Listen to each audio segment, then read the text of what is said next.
So this was news out of Missouri. Unfortunate news of what's probably going to be known in the future, or now, as the first major video game theft, heist, the first video game heist that has occurred. And this occurred with someone I just met at this point 2 weeks ago at Missouri GameCon. So it was Missouri Game Store Trade Games had estimated over $100,000 of rare games stolen. Located in Fenton, Missouri, founded in 2002. Not shocked that something like this has occurred. I'm just surprised it happened this quickly after all the latest news in the past literally few months. News of the $100,000, sold private auction Super Mario Brothers, and then it was nationwide news with this sealed Kid Icarus for $9,000 a few weeks ago. You have a Kotaku article that I had a symposium on the last podcast for 45 minutes, and so now the average person, the lay person, knows that this is big money. And we are almost 10 years removed from the almost nationwide news of the $10,000, $9,000 Steam events being found, the boxed one that was major news when Yahoo Auctions, when Yahoo did the article on it. It was an eBay auction, and they didn't know that there was Steam events in the box that was worth that much money. It went for $9,000. Yahoo did the reveal on their website. The news article, all of a sudden, everyone's like, "Oh, this is gold." I wrote about it on my website at the time. All the scam Craigslist ads that came up across the nation, asking for, "Oh, I owned a Steam events when I was a kid. Can you, if you have one, I'd like to own it again." Or my son had one. So bad things happen, unfortunately, in humanity when news gets out, and people try to become opportunists or criminals. In this case, a bad criminal element arose based upon all this news. And the owner, Jason, from Trading Games, I spoke to him on the phone for like a half hour yesterday to get more background, and hoping that insurance can cover the loss of all these items. Hopefully, video games is such a newer market.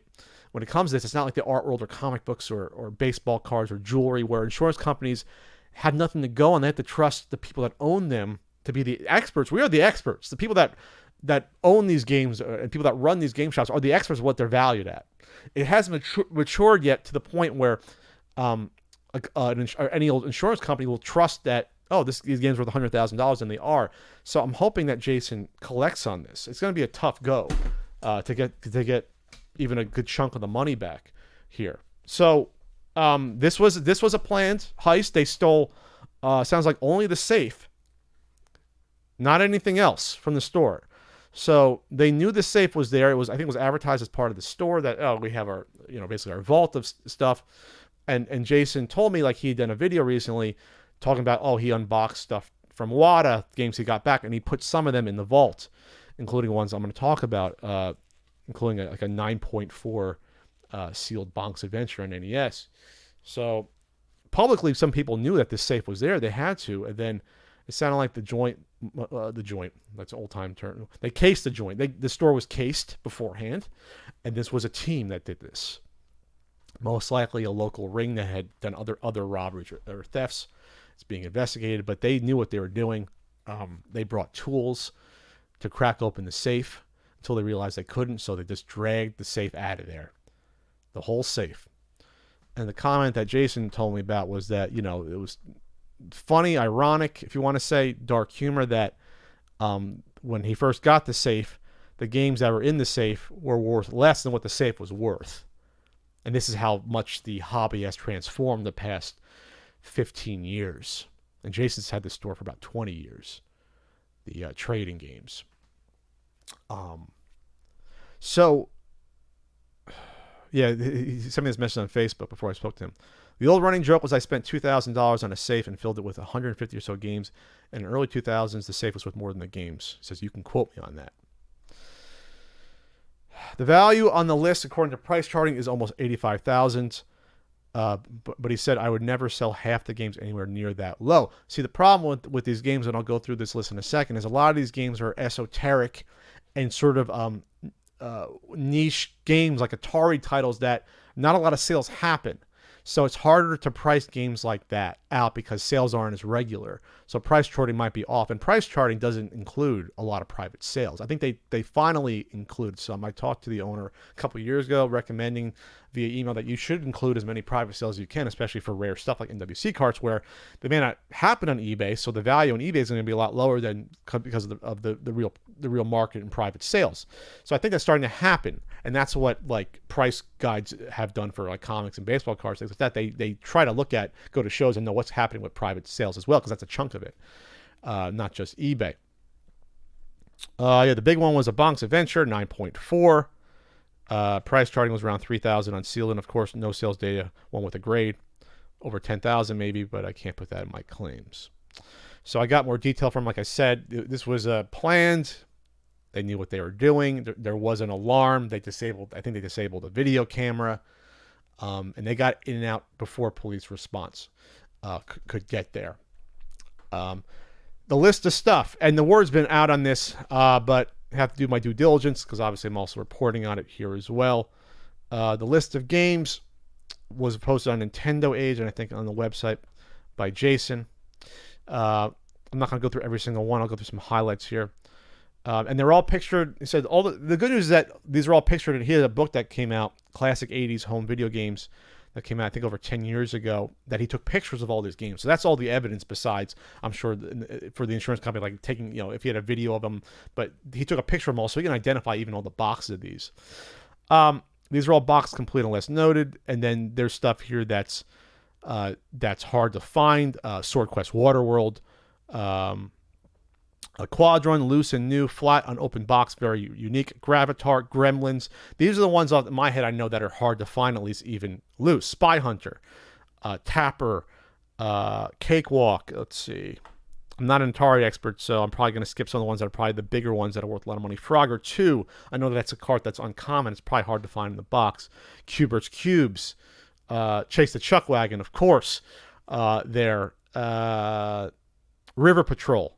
Miner 2049 Part 2. Didn't even know that was a game. Texas Chainsaw Massacre. Halloween. Those are tough to find. A few box Atari 5200 games. Couple of ColecoVision games.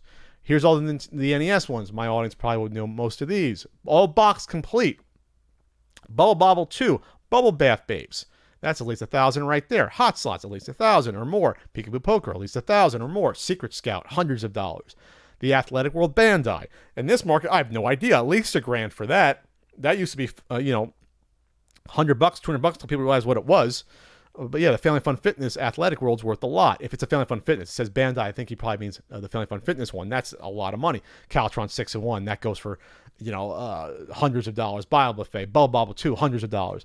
The Bonk's Adventure Water graded one, tons of money. Cheetah Men 2 is at least $1,000 or $2,000. Chubby Cherubs, hundreds of dollars. Chiller. Color Dinosaur, Wada Slab, Contra Force, Donkey Kong Jr. Math. In this market, depending upon the grade, that's even a bad grade will go for probably $2,000, $3,000 at this point in time. At this point, if it's in decent shape, it could be several $1,000s for that. Flintstones Dinosaur Peak is at least probably $2,000 in the box. Little Samson, the same. Monster in My Pocket, hundreds and hundreds. Power Blade 2, tons of money at this point. Probably in complete in box, that's got to be at least $800. Snow Brothers, a lot. Stay Invest Cart and Manual in this market, easily $15,000, if not $20,000. Turtles Tournament Fighter, hundreds of dollars. NES Joystick Test Cart, Wada Slab 6.5. Test carts are always hard at the price because they don't sell as much, but in this market, at least $1,000, probably more. The same with the Power Pad Test Cart. Super Nintendo All Box, Captain Novolin with Slip Sleeve new. I think that Slip Sleeve is what will make that worth a lot. I think that's one that's harder to find. Hagani, a lot of money. Final Fight Guy, that's worth several $100s in the box at this point. Noah's Ark, the same. Three Ninjas Kick Back is worth a ton of money at this point. Let's see. And then there's a few other Sega CD games like Space Adventure and Snatcher. Snatcher at this point, $700 easily at this point. Easily. Then a few Sega Genesis games that are WATA graded. Starman Carnage, Maximum Carnage, 9.5. Doom Troopers, 9.8. So even, I didn't talk about like even a third of the Atari games. Just those NES games alone, eyeballing them, that's like 40 grand. Right? Probably 40 grand just from those NES games, if not more. Just from the, the Steam events and carton manual. I said 15, it's probably 20. The other stuff is easily 20 grand on top of that. So 40 grand, and then the other stuff, I'm going to trust Jason that this stuff's worth easily $100,000. So this is a massive, massive theft. And what Jason wanted to impart upon me is that we're in a new era now where this is 10 years later from that Steam events nationwide. It was almost nationwide news. This stuff is now nationwide news. This theft is nationwide news.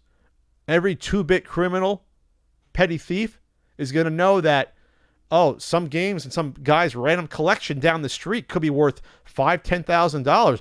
Maybe not this amount of money, but they're going to think everything in your living room, in your basement, is gold now because of this. So the time has come, or has been passed, and I've thought about this, but how many more games besides a few in my bank vault am I going to add? I'm looking at games on my shelf right now that I'm like, I don't know if I'm comfortable having those games now here. Because if people know I have these games, am I a target? How many people out there that thought about security are going to get it soon? I'm going to have the security cameras going very soon. I ordered them on Amazon. I just got to put them in place. But I'm going to have the security cameras, so that's going to be taken care of as a deterrent. But not everyone can do that, or some people won't care. And if there's a silver lining to this, is that obviously they attacked a more of a soft target. They attacked a game store. What if some people don't think about it? Some people might try to attack or try to go after someone's home. They might think you're not there or on vacation. Maybe someone else is. Your loved ones live there. You have a pet. You have children. This is serious stuff to think about. And this was a shocker to me to be like I said, I was thinking about it, but this will be a slap in the face to a lot of people thinking about, now that the word is out that this stuff is valuable, people can, again, this could be your neighbors, this could be someone next town, this could be someone you did a game deal with, you did a trade, you traded some games, that came over and saw your stuff. Can you trust every single person you ever had in your house? It's one of the reasons why I don't have people in my house that I am not totally familiar with and trust, because you don't know what they do. Someone you meet at the flea market, my condo, I had someone in my flea market, a couple of people that I don't know if I'd be comfortable doing that, having someone at the house to look at my stuff. I don't know if I can trust them, or people they might know, or maybe they can even tell someone, hey, yeah, I was over at Pat's place, and that person might be like, oh, that's interesting. Where does he live? So this isn't trying to induce terror or panic. But this is something to seriously consider if you have games that are worth some money out there. Where do you want to keep them safe? Do you want to have a security system, or what is it? Like Blink cameras, or the Ring has a whole security system with monitoring. They're not even unreasonable. You can get it going for like $150, $200. You can get it going, and I think more and more people are doing that because it's more affordable. But now's the time to really do it. Especially if you're a video game collector. I think you should seriously consider it, or at least having safeguards. Hey, have a pit bull live in your game room, or a Doberman Pinscher, or an attack cat. Why can't, if someone can own like a pit bull, why can't I own like a lynx, or or like a small mountain lion, a dwarf mountain lion? I'd probably own one. A caracal. Can I have a caracal at least? Something that would induce fear and can mess you up a little bit. If you try to take a Bubble Bath Babes or a Flintstones Dinosaur Peak. But seriously though, this is I feel awful that this happened. The safe was 500 pounds empty, 5 foot tall, 3 foot wide. The cops are amazed it was moved. This was a group of people. This was coordinated. This was planned. That's what's so scary about this. That's what's so scary. And you feel violated. I mean, that's what Jason said to me. Like, if you ever had a home break-in, or even your car being broken into. My car was broken into in New Jersey. I'm not saying it's the same degree as this happening, but when something you own or property or business gets broken into, you just feel violated. You don't feel safe anymore. Like, that's supposed to be like where you can feel safe. You feel safe in your house. You feel safe having a safe at your business. You think you feel safe. You feel safe having the safe. Yeah. You feel secure, but you don't anymore because of criminality, because of bad actors in the world. It's a new era. It's a new era. I'm not blaming the people spending a lot of money on these sealed games. It's not their fault that there's criminals out there, but obviously because of this new activity and the money being pumped in, it's brought a spotlight now in the hobby that wasn't there even months ago. It wasn't here in 6 months ago. The spotlight that's now brightly shining on all of our collections. And the collections might not even have your collection out there. You might have even a game's worth a few $100s. That might not matter to a criminal who doesn't know any better. They might show up and just want to take everything, and then they'll figure it out later. Now, if there is a silver lining to this, I don't even call it that, but I guess the small silver lining is that these criminals are going to learn that it's going to be really hard to move these games to get anywhere near the value of it. Obviously, the graded WADA games, those will have serial numbers. So any collector that gets that's going to know that these you can look up the serial numbers and know that this is part of the thievery that happened. It's part of the heist. But trying to move like these Atari games, first of all, there's not a lot of Atari collectors out there looking for these games in general. But second of all, any dealer, game store owner, especially in that area, is going to know that this happened. Now this is nationwide news among video game collectors and people that know that these games are out there. So good luck trying to sell, the Tooth Protectors foam box and shipping box, and incredibly rare Atari, game. Try to move that in that condition without the seller realizing where it came from. So without the buyer knowing that. So hopefully you have reputable buyers that know that, hey, this stuff is from the heist. So I think what's probably going to happen is this stuff's going to have to be moved very cheap eventually to either a pawn shop. But a pawn shop's going to be like, what the hell do I do with all this stuff? They're not even going to know what this stuff is worth. And so this stuff's going to come out. It's just how much time is it going to take? And what are these thieves, what are they going to settle for? Are they going to settle for trying to move it all to a game shop for a couple of grand with that? And hell, that game shop owner might pay it because they know this stuff's been stolen just to give it back. And I think that's the scenario that's going to play out with a lot of this stuff. They're going to have to sell it for like pennies on the dollar to people that know it's stolen, but that people are going to want to recover it for Jason. I hope that's what happens. Hopefully it's not just thrown in a dumpster. It's not going to happen. That'll be a waste. But it's going to come out there slowly but surely, maybe in pieces. And it'll have to be, it's like counterfeit money almost. Like counterfeit money has a value, but it's like pennies on the dollar. People know it's counterfeit. It's hard to move and to get rid of. And I think it's going to happen the same way here. But I wish Jason well. He's going to send me a copy of his book. I'm going to send him I'll send him for the store probably a carton of books for him to sell. No questions asked, because he was a nice guy. I talked to him briefly at Missouri Game Con, and I spoke to him on the phone. And this shouldn't happen to anyone, obviously. It's tragic. And I'm hoping thieves realize that this is a unique circumstance, and it'll be a lot harder to move these games than they realize. This isn't like selling a DVD player or selling a TV. These are unique, a lot of these games, especially how they're bunched. These are unique collections of games. If someone stole someone's collection a lot of people knew about, people know that, hey, that's that guy's collection. They are unique. They are not unique in one or two games, but when you put together the set of them, yeah, they are a unique sort of collection at that point. So moving on, hopefully I don't hear about something like this happening again, but with human nature, it's almost inevitable.